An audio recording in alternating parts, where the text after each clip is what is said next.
Pernah tidak Anda pegang 500.000 di dompet, lalu rasanya baru kedip mata sudah lenyap? Di tahun 2026, nominal segitu kadang cuma cukup buat sekali ngopi rame, tambah cemilan, lalu besoknya Anda bingung, kok cepat banget habisnya? Masalahnya bukan cuma harga naik, tapi cara uang itu bekerja, atau lebih tepatnya, cara uang itu tidak bekerja untuk Anda. Sekarang saya ajak Anda geser cara pandang. Selama ini kita hidup dengan pola yang sama, kerja keras, dapat gaji, lalu uang menguap pelan-pelan lewat tagihan, cicilan, dan belanja impulsif 20.000 sampai 200.000 yang terasa kecil tapi rutin. Kita jadi terbiasa merasa normal kalau saldo turun, seolah itu takdir. Padahal yang terjadi, Anda belum punya sistem yang memaksa uang menghasilkan uang. Ini bagian yang jarang dibahas. Setiap bulan Anda membayar pajak, sadar atau tidak sadar, lewat potongan gaji, PPN saat belanja, dan berbagai biaya lain yang masuk ke kas negara. Itu arah arus kas yang kita terima sebagai sesuatu yang wajar, uang bergerak dari rekening Anda menuju negara. Pertanyaannya, kalau arus itu bisa satu arah, kenapa tidak dibalik secara legal? Ada cara resmi yang membuat negara justru mentransfer uang ke rekening Anda secara rutin. Bentuknya bukan bantuan, bukan bansos, bukan juga orang dalam. Ini mekanisme yang sah, tercatat, dan dijamin regulasi. Anda menaruh dana, negara membayar imbal hasil berkala. Ibaratnya Anda berhenti menjadi pihak yang hanya menyetor, lalu mulai menjadi pihak yang menerima setoran dengan cara yang tertib. Dan sebelum Anda skeptis, ini bukan janji kaya instan, bukan trading yang bikin deg-degan tiap jam, bukan juga skema gelap yang ujungnya hilang. Anda tidak perlu jadi pegawai negeri, tidak perlu tes apapun, tidak perlu modal 1 miliar. Anda hanya perlu paham logikanya. Uang Anda ditempatkan di instrumen yang tepat, lalu sistem yang bekerja, bukan emosi Anda. Kalau Anda menangkap inti pesannya, target kita bukan cepat kaya.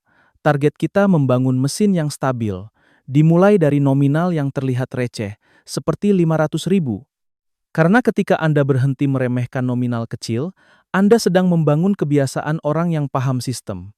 Mulai dari sini, Anda akan lihat bagaimana uang yang biasanya habis bisa diubah jadi transferan rutin yang masuk ke rekening Anda. Langkah paling ramah pemula untuk memulai strategi ini adalah lewat SBN retail, seperti ORI atau Sukuk Retail. Anggap saja Anda sedang menyewakan ruko uang milik Anda, bedanya penyewanya bukan perorangan, tapi pemerintah Indonesia. Anda menitipkan dana mulai dari nominal yang masuk akal, lalu sebagai gantinya, Anda menerima bayaran rutin berbentuk kupon yang ditransfer ke rekening setiap bulan. Yang bikin instrumen ini menarik bukan karena sensasinya, justru karena tidak ada sensasi. Saat orang lain panik karena pasar saham merah, atau berita ekonomi bikin takut, kupon SBN tetap masuk rapi sesuai jadwal.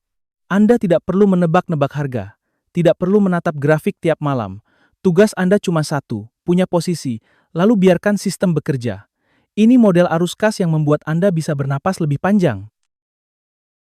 Sekarang, kita bongkar mengapa SBN ini terasa seperti anti badai. Negara punya kewajiban membayar kupon dan pokok sesuai ketentuan penerbitan, jadi risikonya beda kelas dibanding investasi yang bergantung pada kinerja satu perusahaan. Untuk pemula, ini seperti belajar berenang di kolam yang tenang dulu, bukan langsung lompat ke ombak. Anda belajar ritme investasi, disiplin setor, dan menikmati hasil tanpa drama. Tapi jangan salah, banyak orang berhenti di level lumayan buat jajan.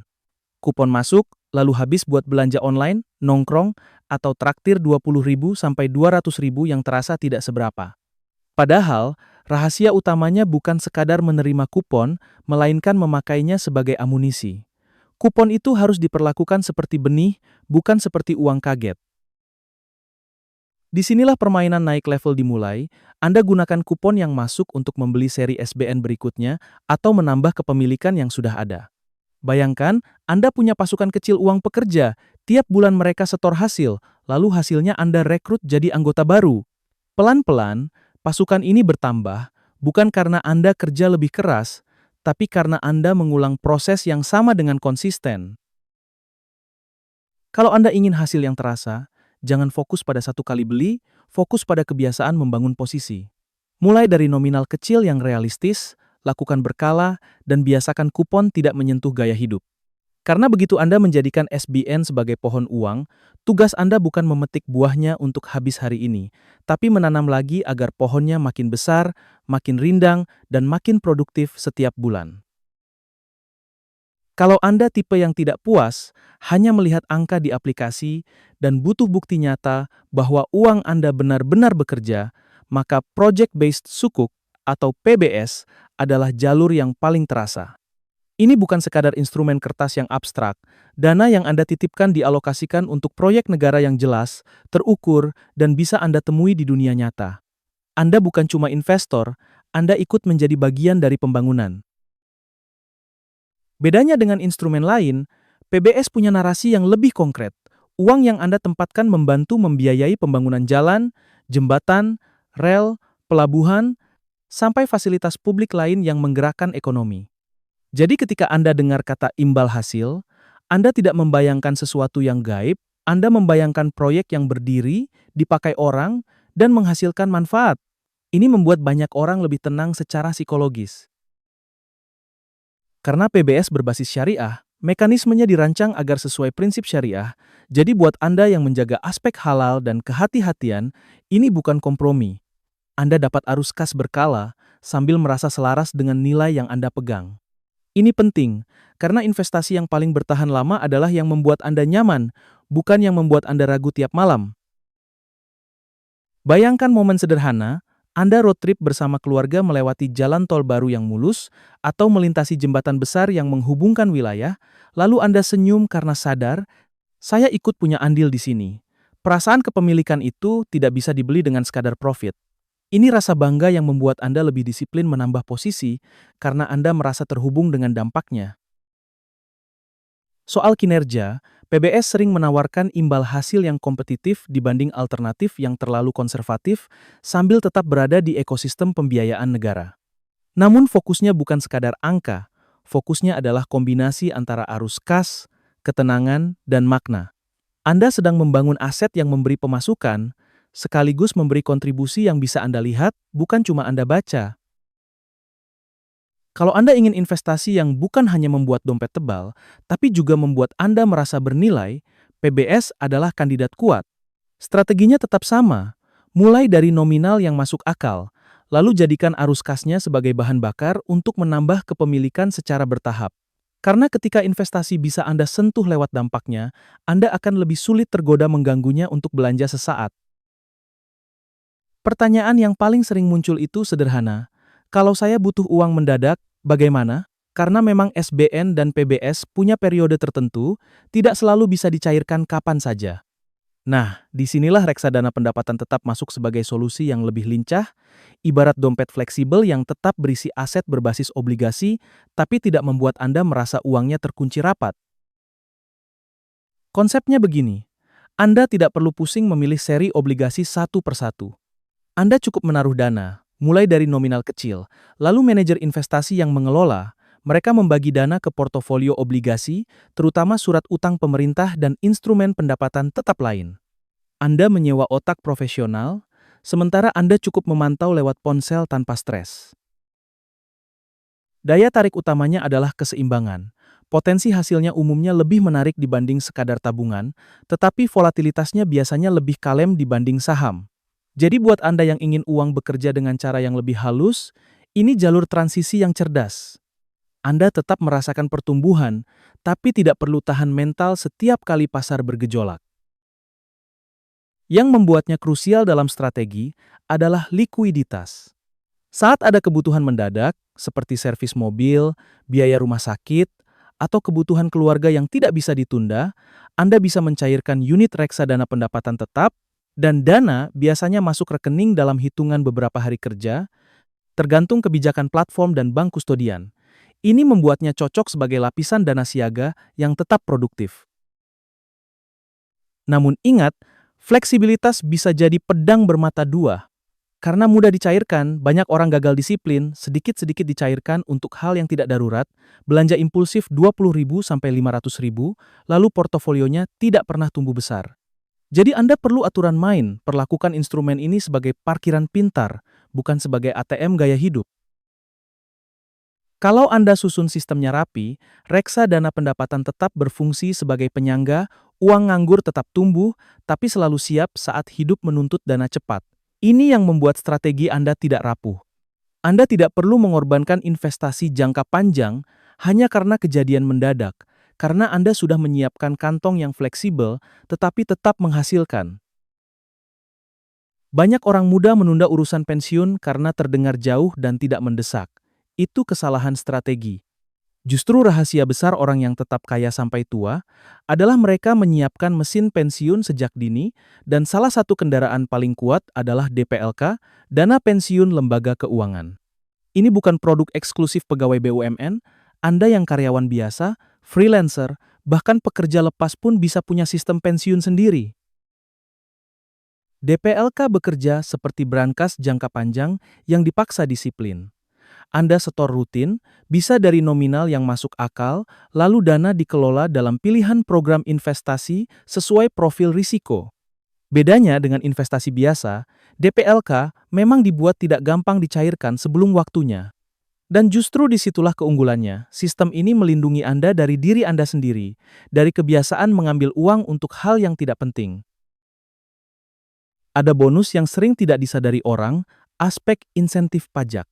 Dalam skema tertentu, iuran pensiun bisa mendapat perlakuan pajak yang lebih ringan sesuai aturan yang berlaku, karena negara mendorong warganya mandiri menyiapkan masa tua. Artinya, Anda tidak cuma menabung untuk masa depan, Anda juga mengurangi kebocoran uang hari ini lewat beban pajak yang seharusnya bisa dioptimalkan dengan benar. Kalau Anda orang yang mudah tergoda, DPLK adalah satpam galak yang Anda butuhkan. Saat gajian, Anda mungkin niat investasi, tapi diskon besar datang, lalu uang lari entah kemana. Dengan DPLK, Anda menciptakan autopilot, uang masuk ke sistem yang sulit diganggu-gugat. Anda boleh punya fleksibilitas di instrumen lain, tapi Anda butuh satu benteng yang tidak bisa Anda sabotase sendiri. Coba pikirkan dampaknya 20 tahun ke depan.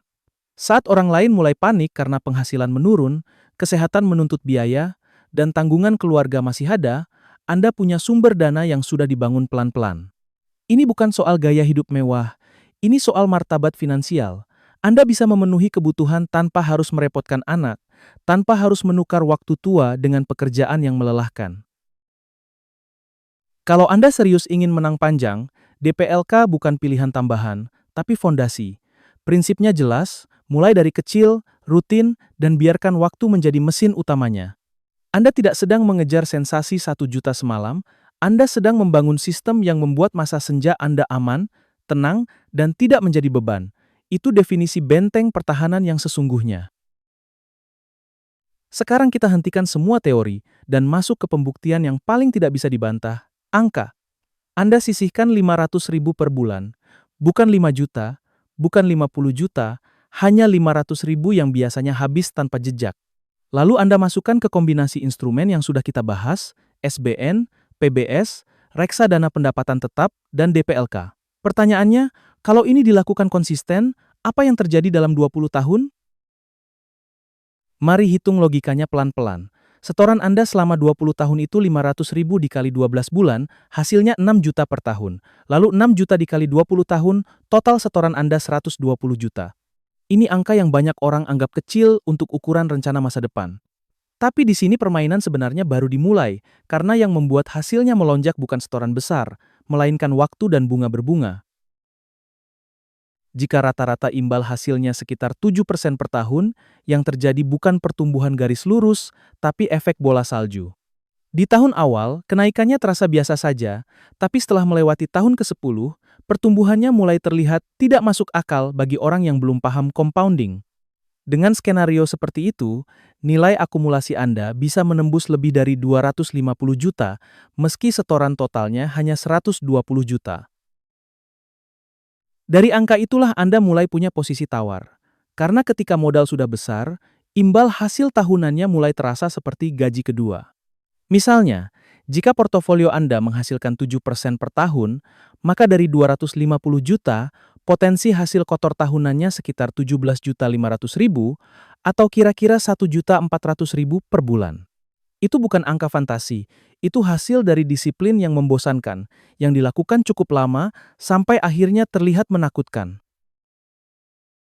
Masalahnya, kebanyakan orang gagal bukan karena kurang cerdas, tapi karena tidak tahan proses yang terasa lambat. Mereka mengejar untung cepat hari ini, lalu kehilangan modal besok. Mereka ingin loncatan besar, padahal yang membangun kebebasan finansial adalah sistem kecil yang diulang tanpa drama. Anda tidak butuh motivasi meledak-ledak, Anda butuh kebiasaan yang tidak bisa dinegosiasi. Sekarang saya lempar pertanyaan eksekusi, bukan pertanyaan wacana. Dari 4 instrumen ini, mana yang akan Anda mulai bulan ini? SBN untuk arus kas stabil, PBS untuk investasi syariah yang terasa nyata, reksadana untuk fleksibilitas, atau DPLK untuk benteng masa tua? Pilih satu dulu, jalankan, lalu naikkan levelnya pelan-pelan. Karena hanya orang yang bertindak yang akan mendapat gaji bulanan dari sistem, sisanya cuma jadi penonton. Kalau Anda sudah sampai di titik ini, jangan berhenti di paham. Karena paham tanpa eksekusi itu sama saja nol. Ambil keputusan sekarang, bulan ini Anda mulai dari satu instrumen dulu, pilih yang paling cocok, lalu jalankan setoran rutinnya, 500.000, atau kalau belum sanggup, mulai dari 20.000 per hari, yang penting konsisten. Sistem hanya akan memberi hasil ke orang yang benar-benar masuk ke permainan. Tulis di kolom komentar, Anda mulai dari mana? SBN, PBS, reksadana pendapatan tetap, atau DPLK, dan tulis juga alasan Anda. Saya ingin lihat cara pikir Anda, karena dari cara Anda memilih, saya bisa tahu Anda sedang membangun investor yang disiplin atau masih jadi pemburu sensasi. Komentar Anda juga jadi komitmen publik, supaya Anda tidak gampang mundur minggu depan. Kalau Anda merasa konten seperti ini jarang dibahas dengan gamblang, tekan tombol subscribe sekarang juga. Karena di channel Puncak Finansial, kita tidak jual mimpi, kita bongkar sistem, angka, dan strategi yang bisa Anda jalankan langkah demi langkah. Aktifkan juga loncengnya, supaya Anda tidak ketinggalan saat saya rilis pembahasan seri berikutnya. Minggu depan, saya akan bahas cara menyusun strategi tangga instrumen, dari yang paling aman sampai yang paling agresif, supaya Anda tidak salah urutan dan tidak salah ekspektasi. Banyak orang gagal bukan karena produknya jelek, tapi karena masuknya asal, timingnya salah, dan cash flow-nya tidak disusun. Kalau Anda ingin rapi dari awal, pastikan Anda ada di video berikutnya. Dan kalau Anda punya teman, pasangan, atau keluarga yang sering bilang ingin investasi tapi takut, kirimkan video ini ke mereka. Bukan untuk pamer, tapi untuk menyelamatkan mereka dari keputusan finansial yang merusak, seperti utang konsumtif, investasi bodong, atau gaya hidup yang tidak sebanding dengan pemasukan. Satu share Anda bisa mengubah cara mereka mengelola uang seumur hidup. Ingat, target kita bukan kaya mendadak. Target kita punya sistem yang membuat uang bekerja tanpa drama. Jadi, subscribe Puncak Finansial sekarang, tulis strategi pertama Anda di komentar, lalu eksekusi bulan ini juga. Karena kebebasan finansial tidak datang dari niat, tapi dari langkah kecil yang Anda ulang sampai hasilnya menjadi besar.